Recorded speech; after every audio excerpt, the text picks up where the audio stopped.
วันนี้โชคมันหรือบ่ดื่มน้ำดื่มลมมาคำก่อนสิยามเนาะ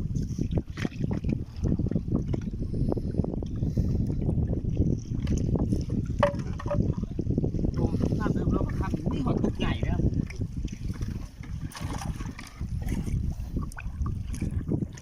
น่าถึกแล้ว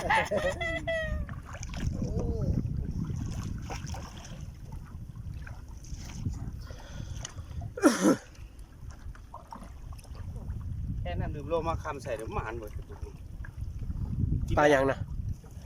เขาเอื่นปลาสูตรปลาดอกไม้ปลาดอกไม้ปลาดอกไม้เด้น้ำกินไปแซ่บโอ้ปลาดอกไม้เด้แบบมีสู้แบบหม้อแสกเขาแม่นแล้วว่ะสู้ยากได้เห็นแบบเลยที่เป็นเหล้าแซ่บที่สุดปลาน้ำคลองปลาตัว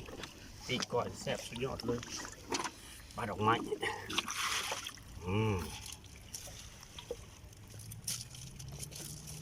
แซ่บ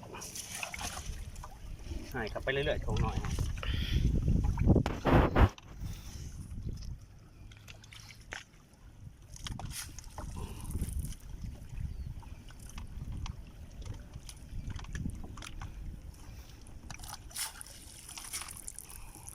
มันเป็นโบกินแข็งแล้ว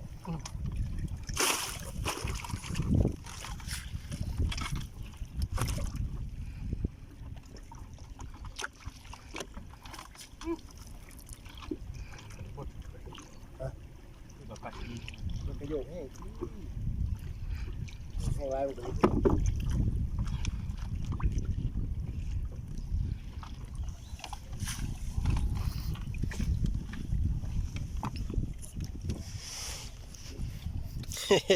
ข้าวบุกโอ้ตายโอ้ย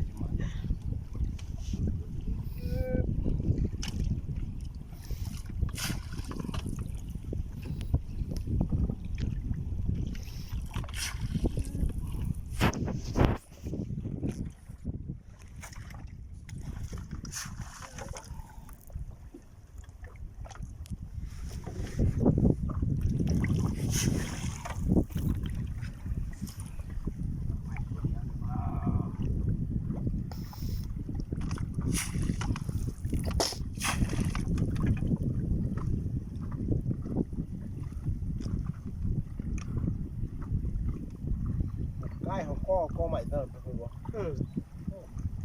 แล้วก็ไข่แล้วจะกินมันก็จะถึงแค่นั้นหรือเปล่าเลยแล้วปลาสะอีสองก้อยลาบแซ่บที่สุดเลย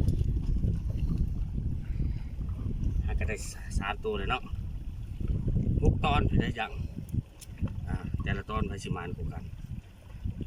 วันนี้ได้3แล้วปลาสีเป็นปล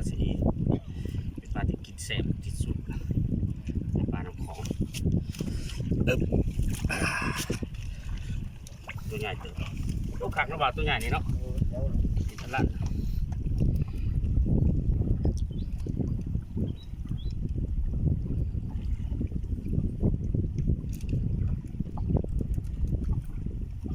ยิ้วขาวแห้งปีกก็ตั้งทวนครับได้เปล่า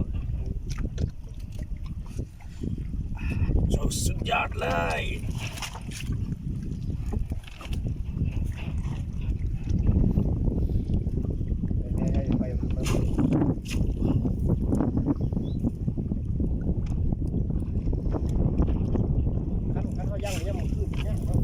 เขาหลัก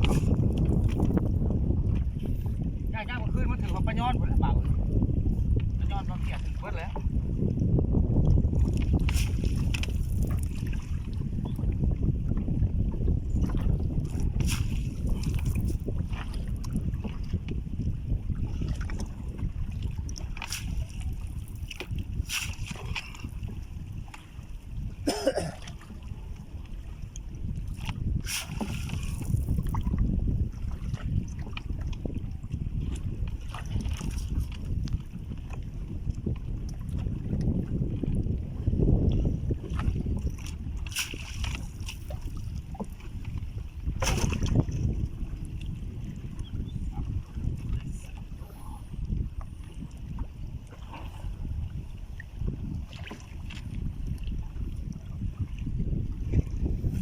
ด็กก่อนมาขังเลยบ่าวคุณเนาะ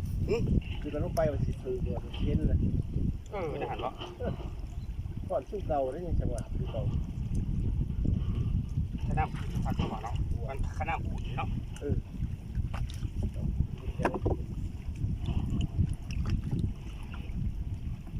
มองสองอัตราวันมองเซิร์ฟเริ่มหลอกเริ่มไหลบ่ ช่องเด้งกัน ไปห้องเด็กว่าต้องเป็นมันจะถึงว่าเปลี่ยนยังไง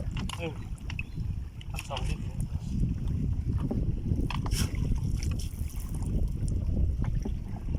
ถึงแล้วน้ำขนาดนั้นมาแล้ว เลิกเลย แต่จะ10 ตัวนี่ก้อยคักได้บ่าววันนี้ถือแต่เช้าว่าคือตายเว้ย มองมา มองหมาได้พี่น้องมองหมาได้ มองมา